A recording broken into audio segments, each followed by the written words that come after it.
تعالیٰ صحابہ کی تعریف میں فرماتا ہے ان اللہ یحب الذین یقاتلون فی سبیلہ صفا کأنہم بنیان مرصوص، بے شک اللہ اس جماعت سے بہت محبت کرتا ہے کہ جب وہ اللہ کی راہ میں لڑنے کے لیے صفیں لگاتے ہیں تو ایسے مضبوط کھڑے ہوتے ہیں جیسے سیسا پلائی ہوئی دیوار۔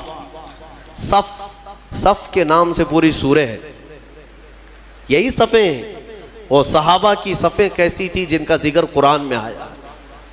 ہاں میرے عزیزوں، ان کو چیر کر کے کوئی جا نہیں سکتا تھا، اتنی مضبوط صفیں ہوتی تھیں۔ آپ اندازہ کرو حضرت عمر فاروق رضی اللہ تعالیٰ عنہ کی شہادت جو ہوئی ہے نا، وہ مسجد نبوی میں ہوئی۔ آپ فجر کی نماز پڑھا رہے تھے، 1 رکعت پڑھا چکے تھے۔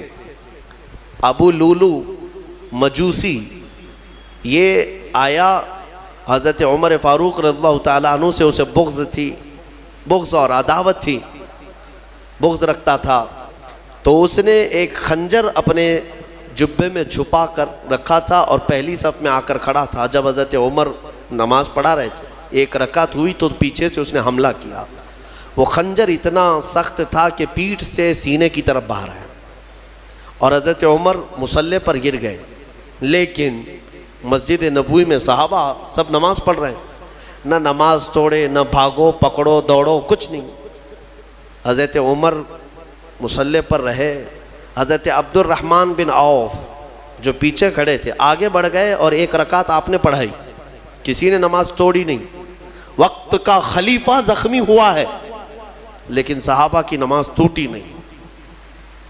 آگے بڑھ کر کے حضرت عبد الرحمن بن عوف نے 1 رکعت اور جو بچی تھی کمپلیٹ کروائی۔ سلام پھیرنے کے بعد ارے قاتل جس نے خنجر مارا ابو لولو، سارے صحابہ نماز میں ہیں، وہ تو کب کے بھاگ جاتا، لیکن وہ پہلی صف کو بھی کراس نہیں کر سکا۔ نماز کی پوری حالت ہونے تک صحابہ کی وہ بھاگنے کی ہر ممکن کوشش کرتا رہا لیکن کسی صحابی کی صف توڑ نہیں سکا۔ وہ کیسی صف بناتے ہوں گے؟ یہ صف اتنی مضبوط کہ وہ قاتل ان صحابہ کے بیچ سے صفوں کو چیر کے جا نہیں سکا، اور اللہ نے یوں ہی نہیں فرمایا کأنہم بنیان مرصوص، وہ ایسے صف لگاتے ہیں جیسے سیسا پلائی ہوئی دیوار ہے، کوئی ان کو کراس کر کے جا نہیں سکتا تھا۔ یہاں آج ہماری حالت ایسی ہی ہے، صفوں میں کوئی وہاں کھڑا ہے کوئی یہاں کھڑا ہے۔ کچھ لوگ تو یہ سوچتے ہوں گے اس کے کپڑے پہ دھول ہے، لگوں گا تو مجھے کپڑے پہ دھول نہ لگ جائے۔ میرے عزیزوں، اللہ تبارک و تعالیٰ نے یہاں مسجد میں جماعت کے لیے جو حکم فرمایا وہ اسی فرق کو مٹانے کے لیے کہ غریب اور امیر دونوں شانہ بشانہ کھڑے رہیں۔ صف میں اس بات کا ہمیشہ اہتمام کرو کہ تمہارا کندھا بازو والے کے کندھے سے لگ جائے، کندھا، یہاں تک کہ حضور پاک صلی اللہ تعالیٰ علیہ وسلم ہر نماز میں رکعت باندھنے سے پہلے حضور یہ اعلان کرتے تھے استقیموا واستووا واعتدلوا، لوگوں سیدھے ہو جاؤ، صف برابر کر لو، ٹھیک ٹھیک کھڑے ہو جاؤ، وسد الخلل، تھوڑی سی بھی اگر جگہ باقی ہے تو پوری کر لو، اس کے بعد اللہ اکبر کہتے تھے۔ یہ سنت ہے، سنت ہے نماز قائم کرنے سے پہلے، جماعت سے پہلے امام کا یہ اعلان کرنا کہ اپنی صفیں درست کر لو۔ حضور پاک صلی اللہ تعالیٰ علیہ وسلم کا اعلان ہوا کرتا تھا، حدیث میں موجود ہے، یہاں تک کہ ایڑی سے ایڑی برابر رکھنے کو کہا گیا ہے۔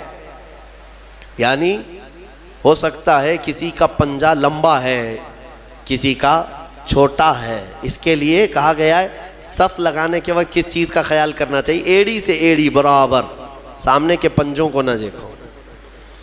ایڑی کی ہڈی، تمہاری ایڑی کی ہڈی بازو والے کی ایڑی کی ہڈی کے برابر لگتی جائے، یہ الصاق ہے۔ میرے عزیزو، اس کا اہتمام آج کہاں کرتے ہیں؟ اور حدیث میں یہ بھی ملا کہ جس نے صف کو توڑا اللہ اسے توڑ دے گا۔ صف کو کاٹنا گناہ ہے۔ ہاں اگر اتنی جگہ خالی رہ گئی کہ ایک آدمی آ سکتا ہے اور نہیں بھرا آپ نے صف، تو دونوں گنہگار ہیں، دونوں ادھر والے ادھر والے، اور پیچھے کی صف والا بھی گنہگار ہے کہ آگے اس نے جگہ دیکھا اور پھر بڑھ کر کے صف کو مکمل نہیں کیا، وہ بھی گنہگار ہے۔ اگر آگے کی صف میں جگہ خالی نظر آئی تو پیچھے والے کے لیے حکم ہے کہ وہ آگے آ جائے، صف کو پوری کرے، اور جتنی صفیں پیچھے جائیں گی سب آگے آگے آتے ہوئے وہ صفوں کو پوری کرتے جائیں. یہ اسلامی نظام ہے میرے عزیزوں. میں آپ کو اس صف کے متعلق ایک اچھی بات بتا کر اپنی گفتگو کو سمیٹتا ہوں. توجہ. ایک بڑے اسلامی اسکالر ہیں, انہوں نے ایک مغرب زدہ شخص ہے یورپ کا یا امریکہ کا, اس سے پوچھا کہ آپ کی جو ویل ٹرینڈ فوج ہے, سولجرز ہیں, امریکہ کی ہے, دنیا کی سب سے مضبوط فوج مانی جاتی ہے, آپ کے 10,000 فوج کو اگر میدان میں جمع کرنے کی بات آئی تو کتنی دیر لگے گی آپ کو ان فوجیوں کو ترتیب میں لانے کے لیے جو ٹرینڈ ہے؟ تو اس نے کہا کہ ہم کو 10,000 فوج کو لانے کے لیے جو سب سے سپر فاسٹ کنٹری ہے اس کی بات کر رہا ہوں, انہوں نے کہا 4-5 گھنٹے لگ سکتے ہیں, 3 گھنٹے لگ سکتے ہیں. اتنی فوج, 10,000 فوج کو ترتیب دینے کے لیے. اور پھر الگ الگ کنٹریز کی بات کیے کہ یہاں کی فوج اتنی جلدی کر لے گی, وہاں کی فوج اتنی جلدی کر لے گی, لیکن گھنٹہ بھر سے پہلے تو کوئی بھی ترتیب میں نہیں آئے گی.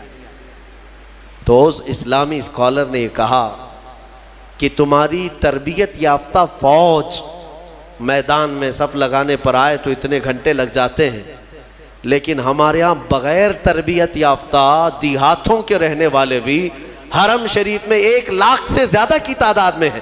امام ادھر اللہ اکبر کہنے کے لیے کھڑا ہوتا ہے, 1 منٹ میں سب کی صفیں درست ہوتی ہیں. یہ اسلام کا نظام ہے, یہ اسلام کا نظام. مسجدوں میں کوئی صفیں لگانے کے لیے نوکر رکھے جاتے ہیں کہ ادھر آؤ, ادھر صحیح کھڑے ہو جاؤ, ادھر کھڑے ہو جاؤ. اگر یہی کیا جائے تو ظہر سے عصر ہو جائے گی, عصر سے مغرب ہو جائے گی. ہاں, یہاں کسی بھی مسجد میں کیا خادم رکھے جاتے ہیں صفوں کو صحیح کرانے کے لیے, سب کا چیک کر کے آؤ سیدھے کھڑے ہیں نہیں کھڑے ہیں؟ نہیں ہے. ہم تو اسکول میں بھی دیکھتے رہے کہ بچپن سے صفیں لگانے کے لیے 1 ہاتھ کے فاصلے پر کھڑے ہو جاؤ, اور ٹیچرز چلاتے چلاتے تھک جاتے ہیں, صفیں بنتی نہیں ہیں. لیکن یہ مسجدوں کا نظام ہے. یہ میرا مولا تبارک و تعالیٰ نے اسلام کو خصوصیت دی ہے کہ ہماری صفیں من جانب اللہ بن جایا کرتی ہیں. یہ اللہ تعالیٰ کی طرف سے.